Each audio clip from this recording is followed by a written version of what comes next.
Hello Future Crocodiles class, I'm Miss Barker. Remember, I'm going to be your teacher in September. I'm going to read you a story and it's called Giraffes Can't Dance. And I picked Giraffes Can't Dance because giraffes are my favourite animal. Maybe you can have a think about something you'd like to tell me on our first day in September. I'm just going to start reading now. Hope you enjoy it. Giraffes Can't Dance. Gerald was a tall giraffe whose neck was long and slim, but his knees were awfully bandy and his legs were rather thin. He was very good at standing still and munching off shoots, but when he tried to run around, he buckled at the knees. Now every year in Africa, they hold the jungle dance, where every single animal turns up to skip and prance.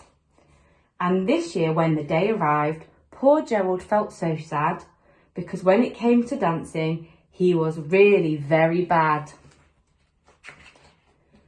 The warthog started waltzing, and the rhinos rock and rolled. The lions danced a tango, which was elegant and bold. The chimps all did a cha-cha-cha with a very Latin feel, and the 8 baboons then teamed up for a splendid Scottish reel. Gerald slowly swallowed bravely as he walked towards the floor, but the lions saw him coming and they soon began to roar. "Hey, look at clumsy Gerald," the animals all laughed.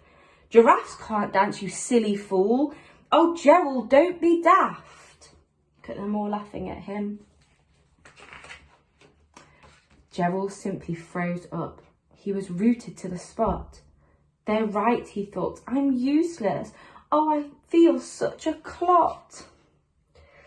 So he crept off from the dance floor and he started walking home. He felt so sad before, so sad and so alone.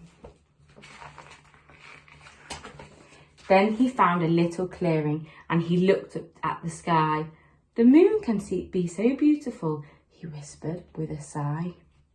"Excuse me," coughed a cricket who'd seen Gerald earlier on, "but sometimes when you're different, you just need a different song." Listen to the swaying grass and listen to the trees. To me, the sweetest music is those branches in the breeze. So imagine that the lovely moon is playing just for you. Everything makes music if you really want it to. And with that, the cricket smiled and picked up his violin. Then Gerald felt his body do the most amazing thing. His hooves started shuffling, making circles in the ground. His neck was gently swaying and his tail was swishing round. He looked so happy. He threw his arms out sideways and he swung them everywhere. Then he did a backward somersault and leapt up in the air. Gerald felt so wonderful. His mouth was open wide. "I am dancing! Yes, I'm dancing! I am dancing!" Gerald cried. Then one by one, each animal who had been there at the dance arrived while Gerald boogied on and watched him quite entranced. They shouted, "It's a miracle! We must be in a dream! Gerald's the best dancer that we've ever seen!" "How is it you can dance like that? Please, Gerald, tell us how." But Gerald simply twizzled round and finished with a bow.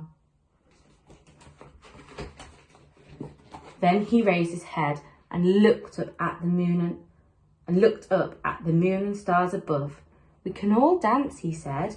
"We just have to find music that we love." What a lovely story that is. It has my favourite animals and lots of other animals in.